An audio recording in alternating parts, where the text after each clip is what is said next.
So what advice would you give to people in order to be able to scale quickly? Because I don't hear a lot of people going from 0 to 100,000 in 3 months. And this is a natural, like, I don't even know the answer to this yet because I've never asked you before. Like, what was the recipe? What did you do to scale? So, like, what advice would you give to people who want to scale to that point that quickly?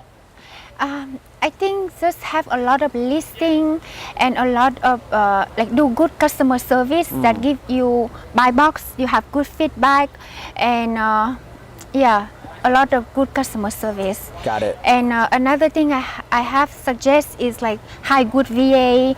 They will be able to list a lot and you will have more sales. What do you think the biggest mistake was that you made that first 3 months? Because you did get suspended.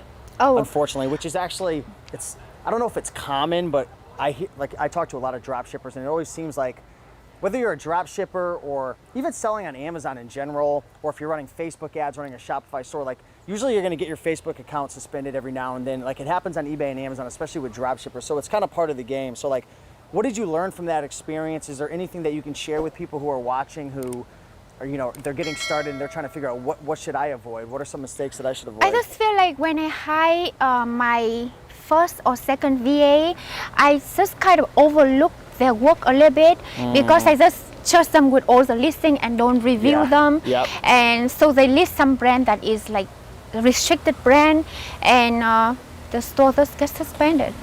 So if you sell a brand that's restricted, and then, like, what happens? You Amazon? get intellectual property infringement violation. When you get a lot of them, the store just gets suspended. So how are you going to make sure that doesn't happen in the future? Just to like vet your VAs better, make sure like that they're looking through every little piece of information? Yeah, I could suggest you change your VA better and have like do not listed brand list to them, and also like try to review their listing. Also, sometimes they list products that they think that is good sales, but actually is on the do not list list.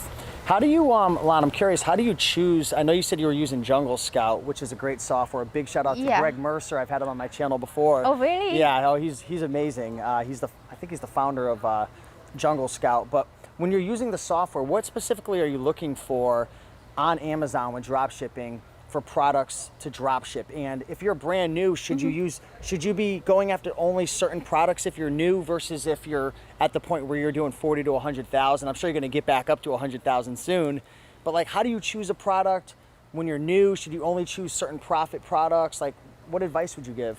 And there's a lot of products that have like high profit and bestseller ranking, but at the same time I feel like a lot of products that is like bestseller rank have the very high rank or they sell very good, usually maybe very maybe popular brand or restricted brand. So sometimes I just try to be safe. I want to make sure that it's also not on the do not list, and with Jungle Scout, I mean, it's easy to filter the bestseller rank and what else are you filtering through on Jungle Scout? Like, what are you looking for specifically with a product to dropship? Like, if I had no idea how to find a product, like, what do I do? Like, how do I find a product?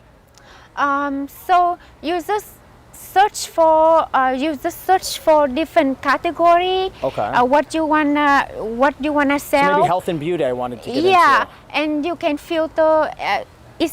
You can get more detail on the filter. You can see like maybe the rank. Yeah, the number rank. Of sellers. Number of seller on there, but mostly the rank. I would say like maybe less than 300,000 bestseller rank. Yeah, depending on the category. Yes. And with certain products, does it matter how many sellers there are? Does it matter, like, what are you really looking for? Are you looking mostly for profit, mostly for rank, mostly of number of sellers? I would list only products that have 5 or more seller on it. Yeah. Oh, so you don't want less than 5, because then that's like the opposite of social proof. Like you're starting to get a feeling of maybe people don't want it. Yeah, maybe there's a reason, because it's because it's like I feel like it's more risky. Not many people that list on that listing. Maybe there's a reason, you know. Yeah. Maybe it's restricted or they have trademarks. So I try to be safe.